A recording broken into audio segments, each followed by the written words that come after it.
জামাত ইসলামীর কথার সঙ্গে কাজের কোনো মিল নেই বলে মন্তব্য করেছেন বিএনপি সহ আন্তর্জাতিক বিষয়ক সম্পাদক ব্যারিস্টার রুমিন ফারহানা।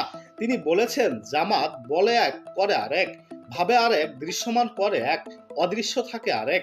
এনসিপি, বিএনপি বা আওয়ামী লীগের কথা যদি বলি, এসব দল প্রত্যেকে কি করছে আর কি করছে সেটার মিল পাওয়া যায়, একটা ব্যালেন্স খুঁজে পাওয়া যায়।